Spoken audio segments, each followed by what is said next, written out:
हर vitamin की कमी अपने शरीर में कभी मत होने देना। जब हमारे शरीर में इन 4 विटामिन की कमी होती है, तो इन्हीं कमी के कारण हमारा शरीर कई बीमारियों का शिकार होता है, कई बीमारियों को शिकार हो। तो दोस्तों ये 4 विटामिन कौन हैं? इनके सोर्स क्या है? नेचुरल सोर्स क्या है? या कोई चीज़ हम खा के पूरा करें? या इन विटामिन की कमी से कौन-कौन सी बीमारियाँ होती हैं? उन सारी चीज़ों पे आज के वीडियो में डिस्कस करेंगे। तो चलिए जानते हैं सबसे पहले विटामिन जो सबसे महत्वपूर्ण विटामिन है और दोस्तों वो है विटामिन डी। अगर हमारे शरीर में विटामिन डी की कमी हो गई तो इम्यूनिटी वीक हो जाती है, शरीर की हड्डियाँ कमज़ोर हो जाती है और दोस्तों चलने-फिरने पे गिर जाते हैं तो टूटने का खतरा बढ़ जाता है। विटामिन डी की कमी होने से शरीर का विकास रुक जाता है, जोड़ों में, कमर में, हड्डियों में दर्द होने लगता है। तो दोस्तों हमें अपने शरीर में विटामिन डी की कभी कमी मत होने दीजिएगा। इसके सोर्स की बात करें तो दोस्तों दूध, दही, मट्ठा ये जितने भी डेयरी प्रोडक्ट है इसमें पाया जाता है। तो दोस्तों डेयरी प्रोडक्ट लेकिन ये आपके घर का होना चाहिए, पैकेट का खाने से कोई मतलब नहीं है। और दूसरा जो सबसे बेस्ट तरीका है और हमें मुफ्त में मिलता है, इसके लिए आपको कोई पैसे देने की ज़रूरत नहीं है, वो है नेचुरल धूप। दोस्तों ये जो सूर्य की किरणें हैं इसमें विटामिन डी प्रचुर मात्रा में पाया जाता है, लेकिन सूर्य की किरणों का आनंद हमें कब लेना चाहिए? सुबह-सुबह सूर्य निकलने के बाद, जिन्हें सूर्य की रोशनी निकलने लगे 1 घंटे बाद तक, यानी कि ये नहीं है मई-जून में जब तपती है धूप उसमें नहीं बैठना है।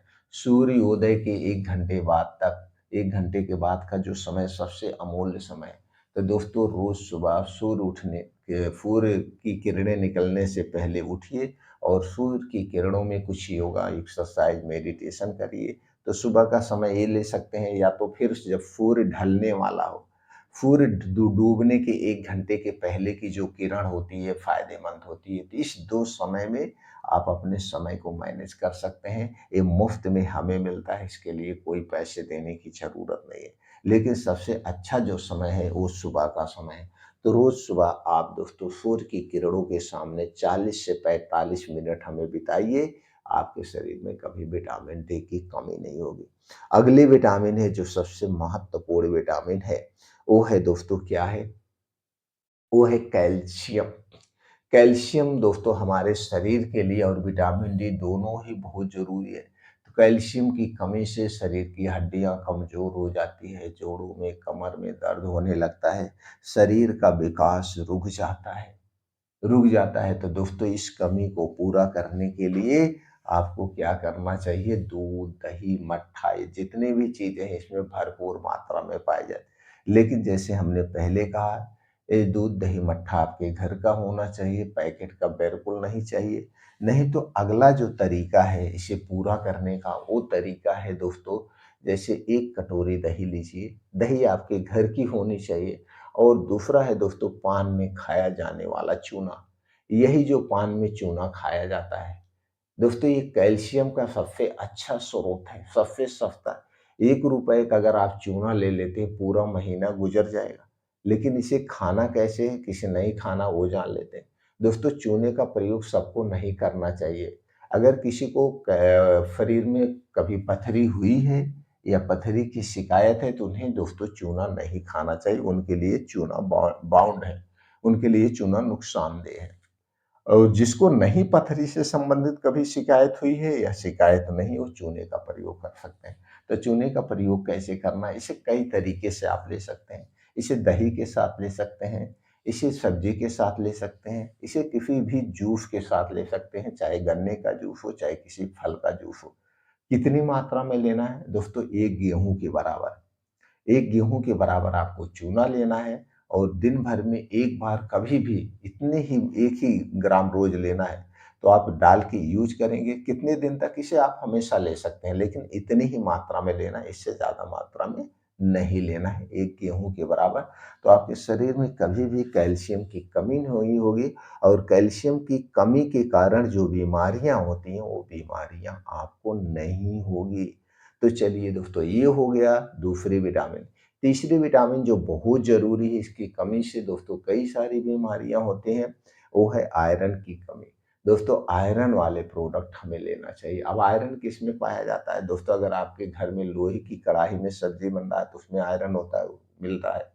जितने भी प्रकार के साग होते हैं उसमें आयरन की मात्रा सबसे ज़्यादा होती है, जैसे पालक हो गया, बथुआ हो गया, ये सब जो होते हैं इसमें दोस्तों आयरन की मात्रा सबसे ज़्यादा होती है। और सबसे अच्छा चीज़ जो है, सबसे सस्ता है, जिसे खून बढ़ाने की मशीन कहा जाता है दोस्तों, वो है चुकंदर। चुकंदर में आयरन की मात्रा सबसे ज़्यादा होती है। तो आप अपने डेली रूटीन में चुकंदर ले सकते हैं, लेकिन चुकंदर कब खाना चाहिए? जब चुकंदर का मौसम हो।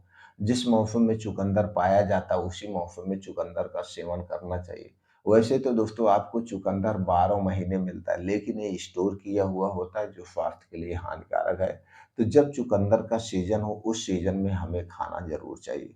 तो 1 दिन में कितना चुकंदर लेना चाहिए? 1 दिन में दोस्तों 50 ग्राम से 100 ग्राम ही चुकंदर लेना चाहिए।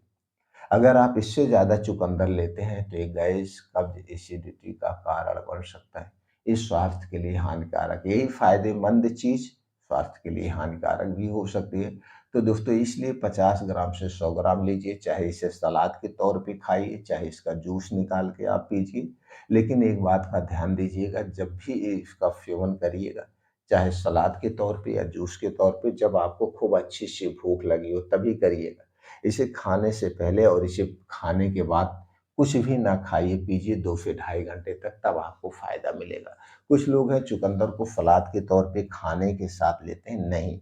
इसे तब लेना है जब आपको अच्छी से भूख लगी हो। दूसरा चीज़ है जो सबसे ज़्यादा आयरन पाया जाता है वो है दोस्तों अनार। तो अनार आप चाहे खाइए और चाहे इसका जूस पीजिए, दोनों ही फ़ायदेमंद हैं। तो जब अनार का सीज़न हो तो अनार का प्रयोग करिए, जब चुकंदर का सीज़न है तो चुकंदर का प्रयोग करिए, आपके शरीर में कभी खून की कमी नहीं होगी।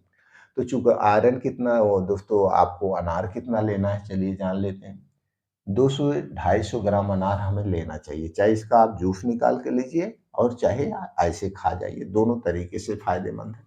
लेकिन तभी लेना है जब आपको अच्छी सी भूख लगी हो, तभी लेना है और इसे खाने से पहले और इसे खाने के बाद कुछ नहीं खाना-पीना है, रात में अनार का प्रयोग नहीं करना है। जब भी प्रयोग करना दिन-दिन में ही करना चाहिए, ये हो गया। अगली विटामिन है दोस्तों वो विटामिन बी 12।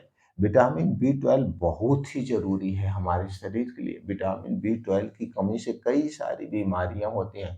तो विटामिन बी 12 सबसे ज़्यादा किसमें पाया जाता है दोस्तों? वैसे तो सबसे ज़्यादा गोश्त, मीट, मछली में पाया जाता है। लेकिन अगर आप शाकाहारी हैं, तो दोस्तों आप शाकाहारी लोगों को ड्राई फ्रूट लेना चाहिए, ख़ास करके बादाम, अखरोट, छुहारा, इनमें विटामिन बी 12 पाया जाता है। और कुछ बीन्स हैं, बीन्स में विटामिन बी 12 पाया जाता है, हरी साग-सब्जियों में विटामिन बी 12 पाया जाता है। हम बीन्स की बात करें तो दोस्तों अलसी का बीज, कद्दू का बीज, सफ़ेद तिल हो गया, इन सब में चना हो गया, हरी मूँग हो गया, इसे आप रात को भिगो के सुबह ले सकते हैं, इसे आप अंकुरित करके खा सकते हैं, इसमें विटामिन बी 12 पाया जाता है। ये जितनी हरी साग-सब्जियाँ हैं, इसमें भी विटामिन बी 12 पाया जाता है। तो हरी साग-सब्जियों को अपने रूटीन में शामिल करिए, शरीर की इन विटामिन को पूर्ति करिए, आप हर बीमारी से दूर रहेंगे। अगली विटामिन है विटामिन ए। विटामिन ए की कमी से भी दोस्तों रतौंधी जैसी कई बीमारियाँ होती हैं, आँखों से संबंधित कई बीमारियाँ होती हैं, हमारे शरीर की इम्यूनिटी वीक हो जाती है। तो इन सारी चीज़ों में सारे प्रोटीन, विटामिन्स पाए जाते हैं, हमें ज़रूर